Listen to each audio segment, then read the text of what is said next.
Harry Potter and the Philosopher's Stone. J. K. Rowling. Chapter 1. The Boy Who Lived.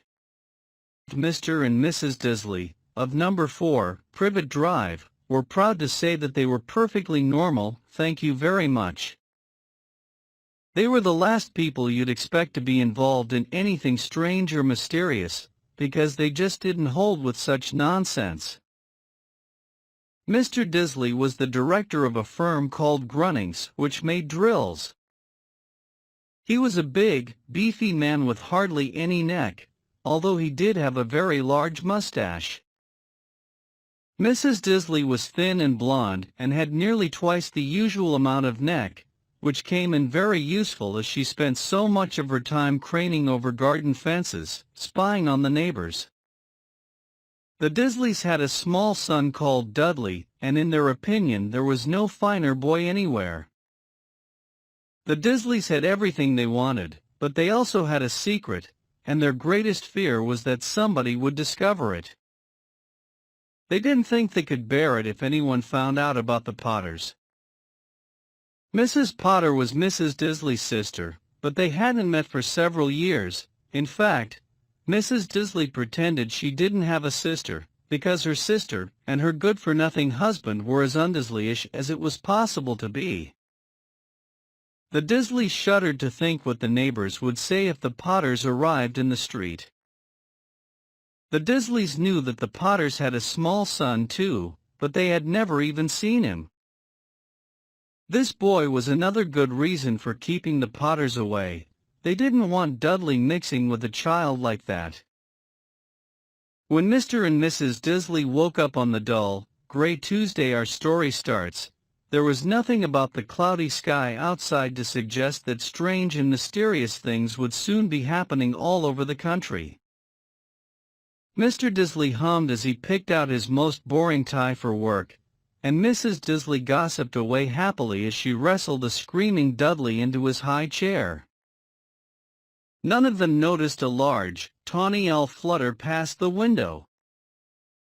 At 8:30, Mr. Disley picked up his briefcase, pecked Mrs. Disley on the cheek, and tried to kiss Dudley goodbye but missed, because Dudley was now having a tantrum and throwing his cereal at the walls. Little Tyke, chortled Mr. Disley as he left the house. He got into his car and backed out of number 4's drive. It was on the corner of the street that he noticed the first sign of something peculiar, a cat reading a map. For a second, Mr. Disley didn't realize what he had seen, then he jerked his head around to look again. There was a tabby cat standing on the corner of Privet Drive, but there wasn't a map in sight. What could he have been thinking of? It must have been a trick of the light. Mr. Disley blinked and stared at the cat. It stared back. As Mr. Disley drove around the corner and up the road, he watched the cat in his mirror. It was now reading the sign that said Privet Drive. No, looking at the sign, cats couldn't read maps or signs. Mr. Disley gave himself a little shake and put the cat out of his mind. As he drove toward town, he thought of nothing except a large order of drills he was hoping to get that day. But on the edge of town, drills were driven out of his mind by something else. As he sat in the usual morning traffic jam, he couldn't help noticing that there seemed to be a lot of strangely dressed people about. People in cloaks. Mr. Disley couldn't bear people who dressed in funny clothes, the get-ups you saw on young people. He supposed this was some stupid new fashion. He drummed his fingers on the steering wheel and his eyes fell on a huddle of these weirdos standing quite close by. They were whispering excitedly together. Mr. Disley was enraged to see that a couple of them weren't young at all. Why, that man had to be older than he was, and wearing an emerald green cloak. The nerve of him! But then it struck Mr. Disley that this was probably some silly stunt these people were obviously collecting for something. Yes, that would be it. The traffic moved on, and a few minutes later, Mr. Disley arrived in the Grunnings parking lot, his mind back on drills. Mr. Disley always sat with his back to the window in his office on the 9th floor. If he hadn't, he might have found it harder to concentrate on drills that morning. He didn't see the owl swooping past in broad daylight, though people down in the street did. They pointed and gazed open-mouthed as owl after owl sped overhead. Most of them had never seen an owl even at night time. Mr. Disley, however, had a perfectly normal, owl-free morning. He yelled at 5 different people. He made several important telephone calls and shouted a bit more. He was in a very good mood until lunchtime, when he thought he'd stretch his legs and walk across the road to buy himself a bun from the bakery. He'd forgotten all about the people in cloaks until he passed a group of them next to the baker's. He eyed them angrily as he passed. He didn't know why, but they made him uneasy. This bunch were whispering excitedly too, and he couldn't see a single collecting tin. It was on his way back past them, clutching a large donut in a bag, that he caught a few words of what they were saying. The Potters, that's right, that's what I heard, yes, their son, Harry. Mr. Disley stopped dead. Fear flooded him. He looked back at the whisperers as if he wanted to say something to them, but thought better of it. He dashed back across the road, hurried up to his office, snapped at his secretary not to disturb him, seized his telephone, and had almost finished dialing his home number when he changed his mind. He put the receiver back down and stroked his mustache, thinking, no, he was being stupid. Potter wasn't such an unusual name. He was sure there were lots of people called Potter who had a son called Harry. Come to think of it, he wasn't even sure his nephew was called Harry. He'd never even seen the boy. It might have been Harvey. Or Harold. There was no point in worrying Mrs. Disley. She always got so upset at any mention of her sister. He didn't blame her if he'd had a sister like that, but all the same, those people in cloaks.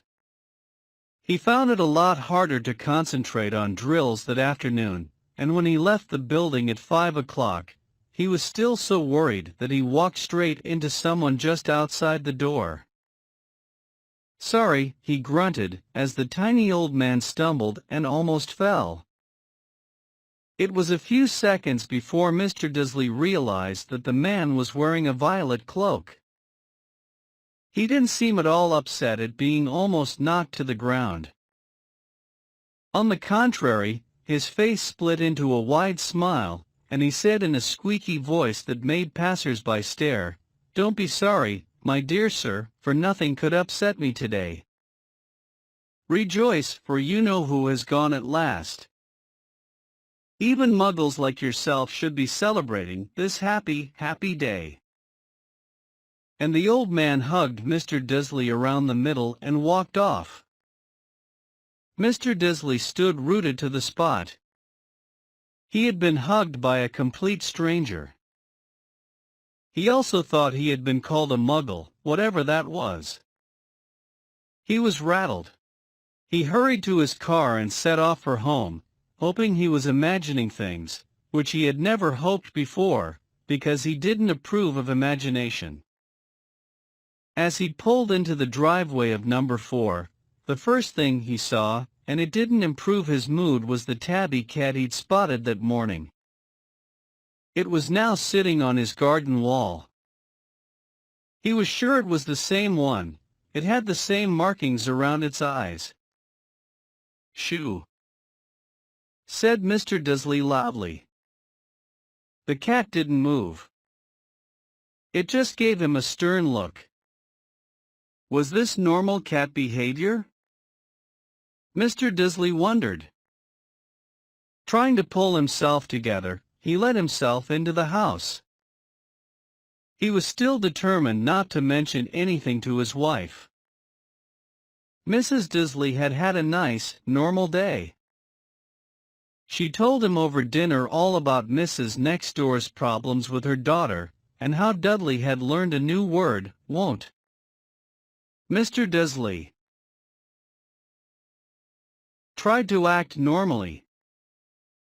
When Dudley had been put to bed, he went into the living room in time to catch the last report on the evening news, and finally, bird watchers everywhere have reported that the nation's owls have been behaving very unusually today. Although owls normally hunt at night and are hardly ever seen in daylight, there have been hundreds of sightings of these birds flying in every direction since sunrise. Experts are unable to explain why the owls have suddenly changed their sleeping pattern. The newscaster allowed himself a grin. Most mysterious. And now, over to Jim McGuffin with the weather. Going to be any more showers of owls tonight, Jim? Well, Ted, said the weatherman, I don't know about that, but it's not only the owls that have been acting oddly today. Viewers as far apart as Kent, Yorkshire, and Dundee have been phoning in to tell me that instead of the rain I promised yesterday, they've had a downpour of shooting stars. Perhaps people have been celebrating bonfire night early. It's not until next week, folks. But I can promise a wet night tonight. Mr. Disley sat frozen in his armchair. Shooting stars all over Britain? Owls flying by daylight? Mysterious people in cloaks all over the place? And a whisper about the Potters. Mrs. Disley came into the living room carrying 2 cups of tea. It was no good. He'd have to say something to her. He cleared his throat nervously. Petunia, dear, you haven't heard from your sister lately, have you? As he had expected, Mrs. Disley looked shocked and angry. After all, they normally pretended she didn't have a sister. No, she said sharply. Why? Funny stuff on the news, Mr. Disley mumbled. Owls, shooting stars, and there were a lot of funny-looking people in town today, so... snapped Mrs. Disley. Well, I just thought, maybe, it was something to do with, her crowd. Mrs. Disley sipped her tea through pursed lips. Mr. Disley wondered whether he dared tell her he'd heard the name Potter. He decided he didn't dare. Instead he said, as casually as he could, their son, he'd be about Dudley's age now, wouldn't he? I suppose so, said Mrs. Disley stiffly. What's his name again? Howard, isn't it? Harry. Nasty, common name, if you ask me. Oh, yes, said Mr. Disley, his heart sinking horribly. Yes, I quite agree. He didn't say another word on the subject as they went upstairs to bed. While Mrs. Disley was in the bathroom, Mr. Disley crept to the bedroom window and peered down into the front garden. The cat was still there. It was staring down Privet Drive as though it were waiting for something. Was he imagining things? Could all this have anything to do with the Potters? If it did, if it got out that they were related to a pair of, well, he didn't think he could bear it. The Disleys got into bed. Mrs. Disley fell asleep quickly, but Mr. Disley lay awake, turning it all over in his mind. His last, comforting thought before he fell asleep was that even if the Potters were involved, there was no reason for them to come near him and Mrs. Disley. The Potters knew very well what he and Petunia thought about them and their kind. He couldn't see how he and Petunia could get mixed up in anything that might be going on. He yawned and turned over. It couldn't affect them. How very wrong he was. Mr. Disley might have been drifting into an uneasy sleep, but the cat on the wall outside was showing no sign of sleepiness. It was sitting as still as a statue, its eyes fixed unblinkingly on the far corner of Privet Drive. It didn't so much as quiver when a car door slammed on the next street, nor when two owls swooped overhead.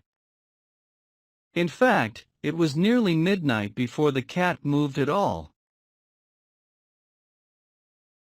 A man appeared on the corner the cat had been watching, appeared so suddenly and silently you'd have thought he'd just popped out of the ground. The cat's tail twitched and its eyes narrowed. Nothing like this man had ever been seen on Privet Drive. He was tall, thin, and very old, judging by the silver of his hair and beard, which were both long enough to tuck into his belt. He was wearing long robes, a purple cloak that swept the ground, and high-heeled, buckled boots. His blue eyes were light, bright, and sparkling behind half-moon spectacles, and his nose was very long and crooked, as though it had been broken at least twice. This man's name was Albus Dumbledore. Albus Dumbledore didn't seem to realize that he had just arrived in a street where everything from his name to his boots was unwelcome. He was busy rummaging in his cloak, looking for something.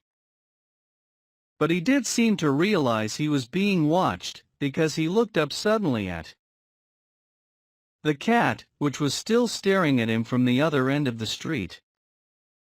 For some reason, the sight of the cat seemed to amuse him. He chuckled and muttered, "I should have known." He found what he was looking for in his inside pocket. It seemed to be a silver cigarette lighter. He flicked it open, held it up in the air, and clicked it. The nearest street lamp went out with a little pop. He clicked it again. The next lamp flickered into darkness. 12 times he clicked the put-outer, until the only lights left on the whole street were two tiny pinpricks in the distance, which were the eyes of the cat watching him. If anyone looked out of their window now, even beady-eyed Mrs. Disley, they wouldn't be able to see anything that was happening down on the pavement. Dumbledore slipped the put-outer back inside his cloak and set off down the street toward number 4, where he sat down on the wall next to the cat. He didn't look at it, but after a moment he spoke to it. "Fancy seeing you here, Professor McGonagall." He turned to smile at the tabby, but it had gone. Instead he was smiling at a rather severe-looking woman who was wearing square glasses exactly the shape of the markings the cat had had around its eyes. She, too, was wearing a cloak, an emerald one. Her black hair was drawn into a tight bun. She looked distinctly ruffled. "How did you know it was me?" she asked. "My dear Professor, I've never seen a cat sit so stiffly." "You'd be stiff if you'd been sitting on a brick wall all day," said Professor McGonagall. "All day? When you could have been celebrating?" "I must have passed a dozen feasts and parties on my way here." Professor McGonagall sniffed angrily. "Oh yes, everyone's celebrating, all right," she said impatiently. "You'd think they'd be a bit more careful, but no, even the Muggles have noticed something's going on. It was on their news." She jerked her head back at the Disleys' dark living room window. "I heard it. Flocks of owls, shooting stars. Well, they're not completely stupid. They were bound to notice something. Shooting stars down in Kent, I'll bet that was Daedalus Diggle. He never had much sense." You can't blame them, said Dumbledore gently. We've had precious little to celebrate for 11 years. I know that, said Professor McGonagall irritably. But that's no reason to lose our heads. People are being downright careless, out on the streets in broad daylight, not even dressed in Muggle clothes, swapping rumors. She threw a sharp, sideways glance at Dumbledore here, as though hoping he was going to tell her something, but he didn't, so she went on. A fine thing it would be if, on the very day you-know-who seems to have disappeared at last, the Muggles found out about us all. I suppose he really has gone, Dumbledore? It certainly seems so, said Dumbledore. We have much to be thankful for. Would you care for a lemon drop? A what? A drop. They're a kind of Muggle sweet I'm rather fond of. No, thank you, said Professor McGonagall coldly, as though she didn't think this was the moment for lemon drops. As I say, even if you know who has gone, my dear Professor, surely a sensible person like yourself can call him by his name. All this you-know-who nonsense for 11 years I have been trying to persuade people to call him by his proper name, Voldemort. Professor McGonagall flinched, but Dumbledore, who was unsticking 2 lemon drops, seemed not to notice. It all gets so confusing if we keep saying you-know-who. I have never seen any reason to be frightened of saying Voldemort's name. I know you haven't, said Professor McGonagall, sounding half exasperated, half admiring. But you're different. Everyone knows you're the only one you know. All right, Voldemort was frightened of. You flatter me, said Dumbledore calmly. Voldemort had power, will never have. Only because you're too well noble to use them. It's lucky it's dark. I haven't blushed so much since Madame Pomfrey told me she liked my new earmuffs. Professor McGonagall shot a sharp look at Dumbledore, and said the owls are nothing next to the rumors that are flying around. You know what they're saying? About why he's disappeared? About what finally stopped him. It seemed that Professor McGonagall had reached the point she was most anxious to discuss, the real reason she had been waiting on a cold, hard wall all day, for neither as a cat nor as a woman. Had she fixed Dumbledore with such a piercing stare as she did now? It was plain that whatever everyone was saying, she was not going to believe it until Dumbledore told her it was true. Dumbledore, however, was choosing another lemon drop and did not answer. What they're saying, she pressed on, is that last night Voldemort turned up in Godric's Hollow. He went to find the Potters. The rumor is that Lily and James Potter are that they're dead. Dumbledore bowed his head. Professor McGonagall gasped. Lily and James. I can't believe it. I didn't want to believe it. Oh, Albus. Dumbledore reached out and patted her on the shoulder. I know, he said heavily.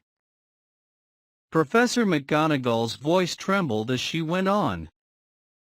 That's not all. They're saying he tried to kill the Potter's son, Harry. But he couldn't. He couldn't kill that little boy. No one knows why or how, but they're saying that when he couldn't kill Harry Potter, Voldemort's power somehow broke, and that's why he's gone. Dumbledore nodded glumly. It's true? Faltered Professor McGonagall. After all he's done, all the people he's killed, he couldn't kill a little boy? It's just astounding. Of all the things to stop him. But how in the name of heaven did Harry survive? We can only guess, said Dumbledore. We may never know. Professor McGonagall pulled out a lace handkerchief and dabbed at her eyes beneath her spectacles. Dumbledore gave a great sniff as he took a golden watch from his pocket and examined it. It was a very odd watch. It had 12 hands but no numbers. Instead, little planets were moving around the edge. It must have made sense to Dumbledore, though, because he put it back in his pocket and said, "Hagrid's late." "I suppose it was he who told you I'd be here, by the way?" "Yes," said Professor McGonagall. "And I don't suppose you're going to tell me why you're here, of all places?" "To bring Harry to his aunt and uncle. They're the only family he has left now." You can't mean the people who live here?" cried Professor McGonagall, jumping to her feet and pointing at number 4. "Dumbledore, you can't. I've been watching them all day. You couldn't find 2 people who are less like us. And they've got this son. I saw him kicking his mother all the way up the street, screaming for sweets. Harry Potter, come and live here. It's the best place for him," said Dumbledore firmly. "His aunt and uncle will be able to explain everything to him when he's older. I've written them a letter." "A letter?" repeated Professor McGonagall faintly, sitting back down on the wall. "Really, Dumbledore, you think you can explain all this in a letter? These people will never understand him. He'll be famous, a legend. I wouldn't be surprised if today was known as Harry Potter Day. In the future there will be books written about Harry. Every child in our world will know his name." "Exactly," said Dumbledore, looking very seriously over the top of his half-moon glasses. "It would be enough to turn any boy's head. Famous before he can walk and talk. Famous for something he won't even remember. Can you see how much better off he'll be, growing up away from all that until he's ready to take it?" Professor McGonagall opened her mouth, changed her mind, swallowed, and then said, Yes, you're right, of course. But how is the boy getting here, Dumbledore?" She eyed his cloak suddenly as though she thought he might be hiding Harry underneath it. "Hagrid's bringing him."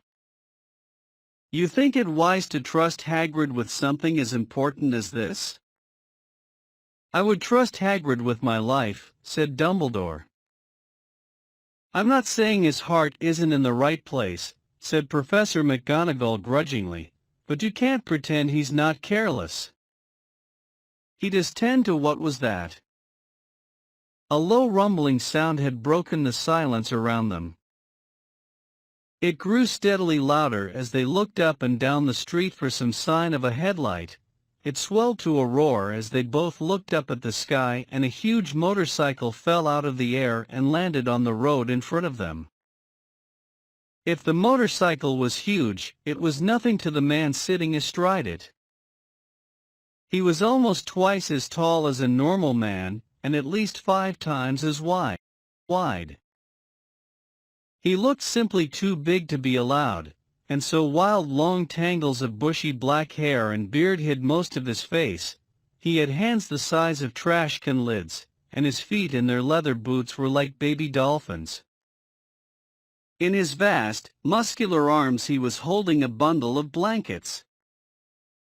"Hagrid," said Dumbledore, sounding relieved.